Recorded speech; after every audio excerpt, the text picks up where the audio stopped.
আসসালামু আলাইকুম ওয়া রাহমাতুল্লাহ। আমি ডাক্তার এমদাদুল হাসান, সার্জারি বিশেষজ্ঞ।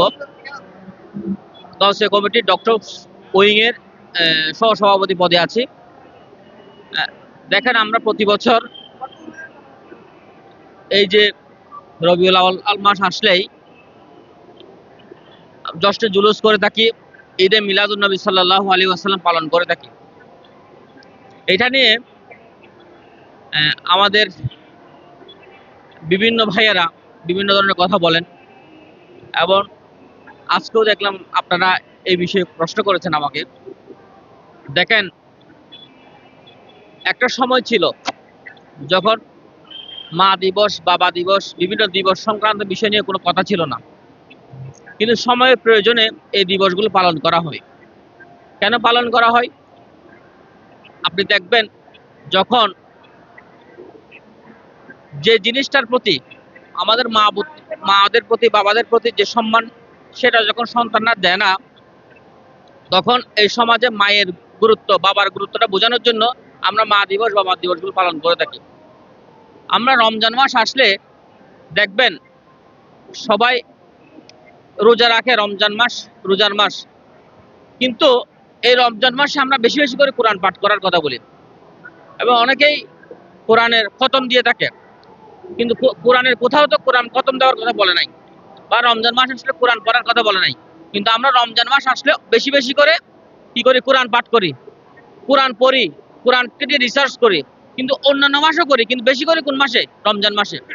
তদ্রূপ এই যে রবিউল আউয়াল মাস, নবীর আগমনের মাস, এই নবীর আগমনে নবীকে নিয়ে আলোচনা হবে, নবীর বিষয়গুলোকে সমাজের মধ্যে যে অন্ধকার সমাজকে আলোকিত করেছেন, যে যে আইএমএ জাহেলিয়াতের যুগে যখন নবীর আগমন হয়েছিল, সে অন্ধকারাচ্ছন্ন যুগকে যে উনি আলোকিত করেছেন, আজকে সারা বিশ্বে যে অন্ধকার আছে সেটাকে যদি আলোকিত করতে চাই, আল্লাহ রাসূল সাল্লাল্লাহু আলাইহি ওয়াসাল্লামের যে আদর্শ আমাদের জীবনে, আমাদের সমাজে, আমাদের দেশে যে বাস্তবায়ন করা দরকার, সেটা যদি আমরা আমাদের পরবর্তী প্রজন্মকে, বর্তমান প্রজন্মকে বোঝাতে চাই, তাহলে আমাদেরকে অবশ্যই এই ঈদে মিলাদুন নবী সাল্লাল্লাহু আলাইহি ওয়াসাল্লাম পালন করতে হবে।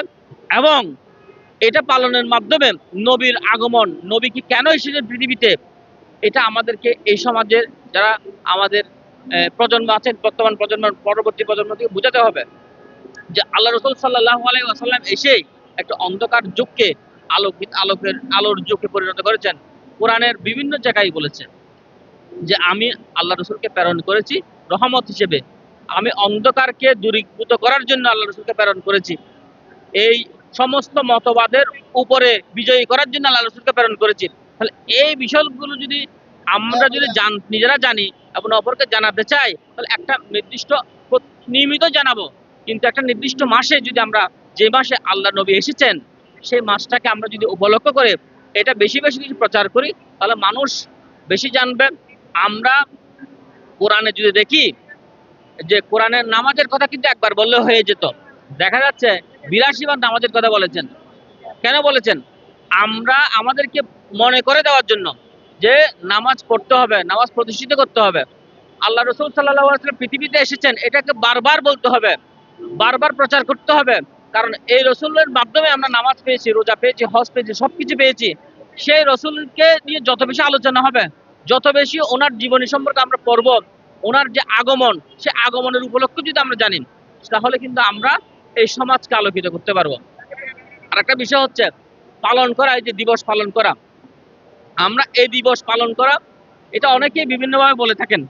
আমি যেভাবে বলি যে আমাদের পৃথিবীতে যত কিছু আল্লাহ পাঠিয়েছেন, তার মধ্যে সবচেয়ে বড় নিয়ামত হচ্ছে আল্লাহ রাসূল সাল্লাল্লাহু আলাইহি ওয়াসাল্লাম। যেটা সবচেয়ে বড় নিয়ামত, সেটা পাওয়ার পরে যদি আমরা খুশি না হই, আর কিসে খুশি হব আমরা?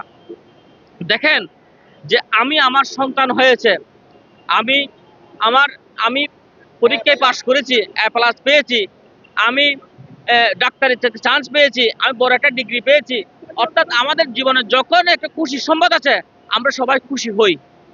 যখনই আমার মেয়ের বিয়ে হবে, ছেলের বিয়ে হবে, তখন আমাদের সন্তান হবে, তখন আমরা খুশি হই, আমরা এই খুশিটাকে উদযাপন করি। আমাদের পৃথিবীর সর্বশ্রেষ্ঠ সম্পদ আল্লাহ রাসূল সাল্লাল্লাহু আলাইহি ওয়াসাল্লাম দুনিয়াতে এসেছেন, এটাতে আমরা খুশি হব না, এটা কোনোভাবে বলা যাবে না।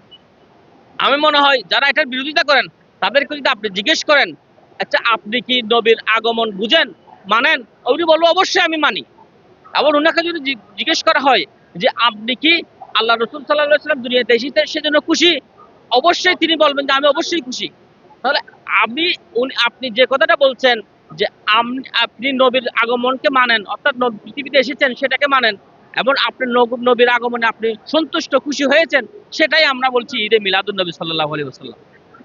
যা হোক, আমরা প্রতি বছর এই যে মুরাদপুরে সহ এখানে চট্টগ্রামের যে অঞ্চল জুড়ে জুলুস হয়, সেই জুলুসে আমরা বিভিন্ন চিকিৎসা ক্যাম্প করে থাকি গাউসিয়া কমিটির ডক্টরস উইনের পক্ষ থেকে। এবং এই ডক্টরস উইনকে বিভিন্ন হাসপাতাল, বিভিন্ন মেডিকেলের ডাক্তারবৃন্দ, এখানে গাউসিয়া কমিটির সদস্যবৃন্দ এবং বিভিন্ন আমাদের বিভিন্ন স্বেচ্ছাসেবক সংগঠন আছে যারা আমাদেরকে সহযোগিতা করে থাকেন। তো আমরা ডক্টরস উইনের পক্ষ থেকে আমরা আপনাদেরকে জানাতে চাই যে প্রতি বছরই আমরা আমাদের বিভিন্ন ক্যাম্প করে থাকি। আপনারা আশেপাশে যদি কেউ অসুস্থ হয়ে থাকেন এই ক্যাম্পগুলোতে আসবেন।